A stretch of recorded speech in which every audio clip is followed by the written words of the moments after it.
C'est le seul livre de la Bible, avec celui de Ruth, qui porte le nom d'une femme.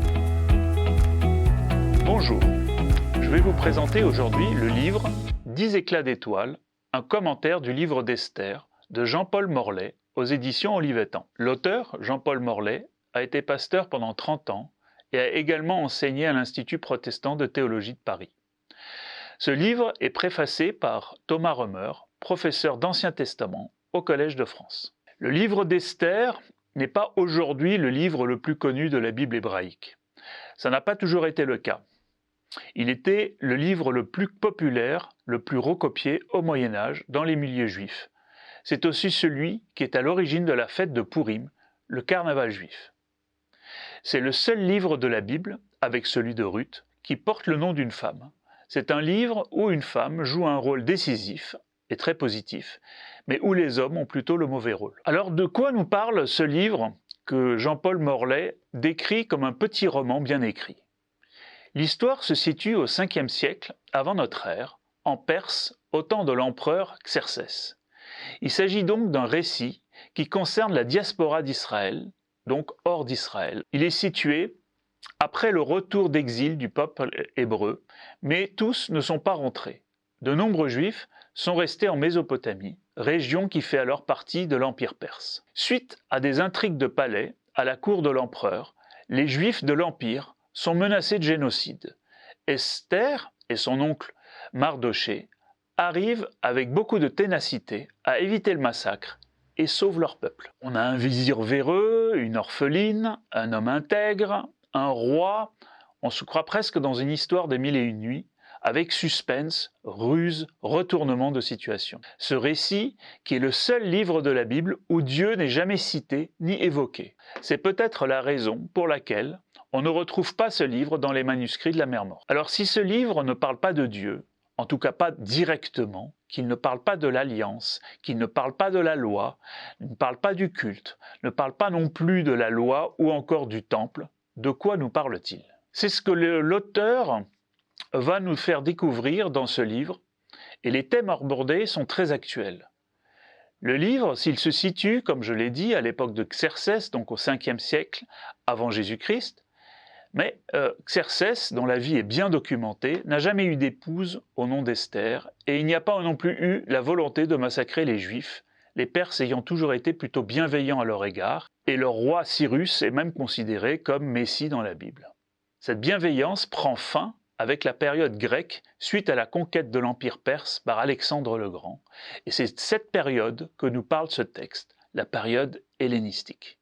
Il s'agit donc bien d'un roman que les auteurs ont situé dans le passé pour parler du présent. Il s'agit donc d'une réalité, une réalité qui reste encore, par bien des égards, d'actualité plus de 2000 ans plus tard. L'originalité de ce texte est, comme je l'ai évoqué, un texte de la diaspora. Donc déjà, il nous parle de la possibilité du judaïsme hors Israël, avec des possibilités de réussite, comme celle de Mardoché, mais aussi des dangers, comme cette menace de pogrom ou de génocide. Il évoque déjà tous les problèmes et les succès que les Juifs devront affronter dans les siècles à venir. Un danger de mort ou proche du pouvoir. Le livre de Jean-Paul Morlet est divisé en 2 parties. La première fait l'analyse de chaque chapitre et explique très bien la structure du texte, comment le récit est construit et quelles sont les clés de lecture. De ce récit se détachent des thèmes, des pistes d'interprétation, d'où le titre « 10 éclats d'étoiles ». Si le livre d'Esther est court, à peine une dizaine de pages en fonction du format de votre Bible, il permet d'aborder énormément de thèmes, comme la déportation, le génocide, et même le contre-génocide, c'est-à-dire un génocide en réponse à une tentative de génocide, ce qui fait de ce texte rejoint l'actualité brûlante du Moyen-Orient d'aujourd'hui, la place de la femme dans la société, mais aussi dans la politique, la possibilité d'une spiritualité sans institution, et on rejoint ici des préoccupations très contemporaines. Comme l'assure la tradition juive, il existe une Bible blanche, entre les lignes, où chaque verset peut être l'objet de 77 interprétations. Sans aller aussi loin, ce livre propose donc 10 pistes en 4 axes. L'axe religieux, social, culturel et historique. Et c'est dans cette partie notamment que la question de la légitimité de ce livre dans la Bible est évoquée. Ce livre qui ne cite jamais Dieu, ce qui soulève une question fondamentale. Dieu agirait-il dans l'absence? Peut-on parler d'absence active ou de présence-absence? Comment agit Dieu hors d'Israël?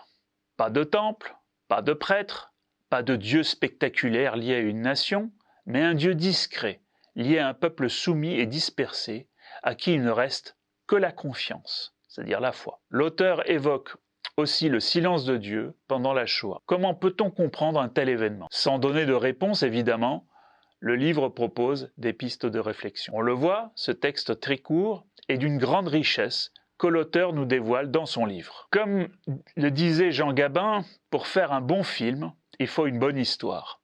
Avec le livre d'Esther, nous avons une bonne histoire, une histoire intemporelle qui nous parle de notre présent, de notre passé, mais aussi sûrement de notre futur. Ce livre ne laisse pas indifférent, il est rapide à lire et c'est un livre à méditer, seul ou en groupe.